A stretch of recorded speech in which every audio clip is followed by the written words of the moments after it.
हानि हो। बृहस्पतिवार व्रत महात्म्य एवं विधि। इस व्रत को करने से समस्त इच्छाएं पूर्ण होती हैं और बृहस्पति महाराज प्रसन्न होते हैं। धन, विद्या, पुत्र तथा मनोवांछित फल की प्राप्ति होती है। परिवार में सुख तथा शांति रहती है। इसीलिए यह व्रत सर्वश्रेष्ठ और अति फलदायक है। पूजा विधि। केला पूजन। इस व्रत में मुख्य रूप से केले के वृक्ष का पूजन किया जाता है। शुद्धता। कथा और पूजन के समय मन, कर्म और वचन से शुद्ध होकर मनोकामना पूर्ति के लिए बृहस्पति देव से प्रार्थना करनी चाहिए। भोजन। दिन में केवल एक समय ही भोजन करें। भोजन में चने की दाल का प्रयोग करें। वर्जित। भोजन में नमक का प्रयोग बिल्कुल न करें। पीला रंग। इस दिन पीले वस्त्र पहने, पीले फलों का प्रयोग करें और पीले चंदन से ही पूजन करें। कथा। पूजन के पश्चात भगवान बृहस्पति की कथा अवश्य सुननी चाहिए।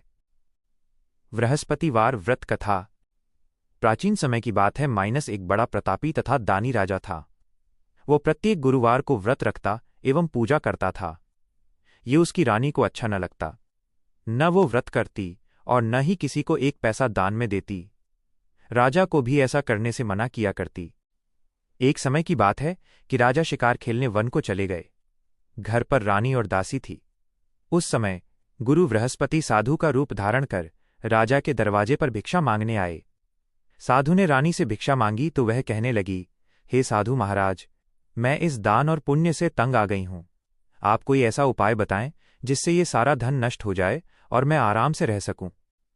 साधु रूपी बृहस्पति देव ने कहा, हे देवी, तुम बड़ी विचित्र हो। संतान और धन से भी कोई दुखी होता है। अगर तुम्हारे पास धन अधिक है तो इसे शुभ कार्यों में लगाओ जिससे तुम्हारे दोनों लोग सुधरें। परंतु रानी खुश नहीं हुई। उसने कहा, मुझे ऐसे धन की आवश्यकता नहीं जिसे मैं दान दूं तथा जिसको संभालने में ही मेरा सारा समय नष्ट हो जाए। साधु ने कहा, यदि तुम्हारी ऐसी इच्छा है तो जैसा मैं तुम्हें बताता हूं तुम वैसा ही करना। बृहस्पतिवार के दिन तुम घर को गोबर से लीपना, अपने केशों को पीली मिट्टी से धोना, केशों को धोते समय स्नान करना, राजा से हजामत बनाने को कहना, भोजन में मांस मदिरा खाना, कपड़ा धोबी के यहाँ धुलने डालना। इस प्रकार 7 बृहस्पतिवार करने से तुम्हारा समस्त धन नष्ट हो जाएगा। इतना कहकर साधु बने बृहस्पति देव अंतर्धान हो गए।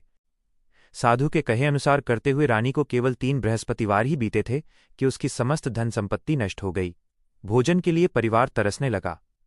एक दिन राजा परदेश चला गया और जंगल से लकड़ी काटकर अपना जीवन व्यतीत करने लगा। इधर रानी और दासी 7 दिन तक भूखी रहीं। रानी ने दासी को अपनी बहन के पास भेजा जो बहुत धनवान थी। दासी जब वहां पहुंची तो रानी की बहन बृहस्पतिवार की कथा सुन रही थी, इसलिए उसने दासी की बात का कोई उत्तर नहीं दिया। इससे दासी और रानी बहुत दुखी हुए। बाद में रानी की बहन स्वयं आई और बताया कि कथा के समय बोलना वर्जित है। जब उसे पता चला कि बहन के घर अन्न नहीं है तो उसने कहा कि घर में जाकर देखो। बृहस्पति देव की कृपा से दासी को घर के अंदर एक घड़ा अनाज का भरा मिल गया। दासी ने रानी को सलाह दी कि उन्हें भी ये व्रत और कथा करनी चाहिए। रानी की बहन ने उन्हें विधि बताई। चने की दाल और मुनक्का से विष्णु भगवान का केले की जड़ में पूजन करें, दीपक जलाएं और पीला भोजन ग्रहण करें। रानी और दासी ने श्रद्धापूर्वक व्रत शुरू किया। बृहस्पति देव ने प्रसन्न होकर उन्हें भोजन और धन दिया।